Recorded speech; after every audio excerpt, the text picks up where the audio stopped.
2025 বৰ্ষৰ জানুৱাৰী মাহৰ 16, 17, 18 তিনিদিনীয়া কাৰ্যসূচীৰে আমাৰ পৰম্পৰাগত জোনবিল মেলা এই জোনবিল পথাৰত অনুষ্ঠিত হ'ব।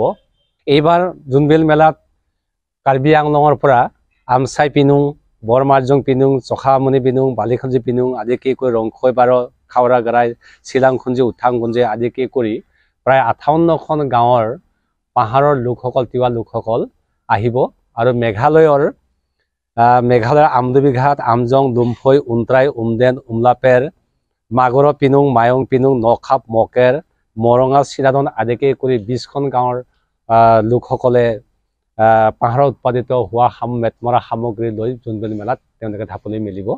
আমি জোনবিল মেলাৰ তিৱা ৰজাসকলৰ যি ৰাজদৰবাৰ বহিব, সেই ৰাজদৰবাৰ মুখ্য অতিথি হিচাপে অসমৰ জনপ্ৰিয় মুখ্যমন্ত্ৰী ডক্টৰ হিমন্ত বিশ্ব শৰ্মাক আমি মুখ্য অতিথি হিচাপে আমন্ত্ৰণ জনাবলৈ ইতিমধ্যে সিদ্ধান্ত গ্ৰহণ কৰিছোঁ।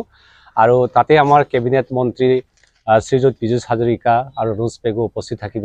লগত মৰিগাঁও সমষ্টিৰ বিধায়ক আৰু তিৱা সাহিত্য পৰিষদৰ মুখ্য কাৰ্যবাহী সদস্য জীৱন চন্দ্ৰ কুমাৰ দেৱে উপস্থিত থাকিব। আৰু লগতে এই বছৰ আমি অসমৰ চলচ্চিত্ৰ জগতৰ বিশিষ্ট জনপ্ৰিয় অভিনেত্ৰী আইমী বৰুৱা বাইদেউ আৰু লগতে তিৱা কথাছবি চিকাইচাল পৰিচালিকা ডক্টৰ ববি শৰ্মা বৰুৱা বাইদেউক আমি ইয়াত উষ্ম আদৰণি আৰু বিশেষ সম্বৰ্ধনা জনাবলৈ আমি সিদ্ধান্ত গ্ৰহণ কৰিছোঁ। লগতে জোনবিল মেলাৰ আন এটা সিদ্ধান্ত গ্ৰহণ কৰিছোঁ, আমি জোনবিল মেলাৰ প্ৰসাৰ আৰু প্ৰচাৰৰ বাবে এইবাৰ আঞ্চলিক আৰু ৰাষ্ট্ৰীয় পৰ্যায়ৰ বিশেষ বা বিশিষ্ট সংবাদ মাধ্যমৰ লগত জড়িত সাংবাদিকক আমি আমন্ত্ৰণ জনাম। ইয়াতে তেখেতসকলৰ লগত আমি কথোপকথন আৰম্ভ কৰিম। আৰু লগতে ইতিমধ্যে আমাৰ যোগাযোগ হৈছে বিদেশী পৰ্যটকসকলৰ লগত তিৱাসকলৰ যি পৰম্পৰা মেল, সেই মেল এইবাৰ আমি জোনবিল মেলাত আমি আয়োজন কৰিছোঁ, যাতে বিদেশী পৰ্যটকসকলৰ লগত আমি এই যাতে কথোপকথনটো আৰম্ভ কৰিব পাৰোঁ জোনবিল মেলা সম্পৰ্কে। এতিয়াও পাহাৰ ভৈয়ামৰ যি সমন্বয়ৰ এনাজৰী গোভাৰজে শক্তিশালী কৰি ৰাখিছে, তাৰ জ্বলন্ত উদাহৰণ হৈছে জোনবিল মেলাৰ বিনিময় প্ৰথা।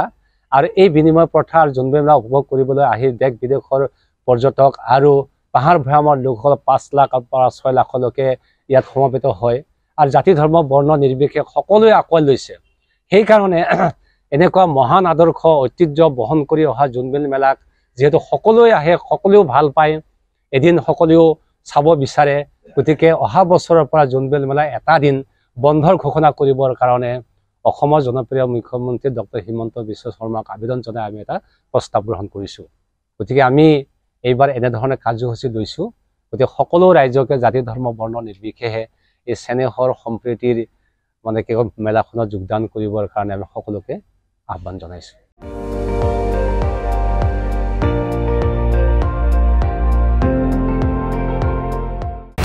আপুনি চাই আছে ND24, সৰ্বশ্ৰেষ্ঠ নহয়, সৰ্বোত্তমৰ দৌৰ।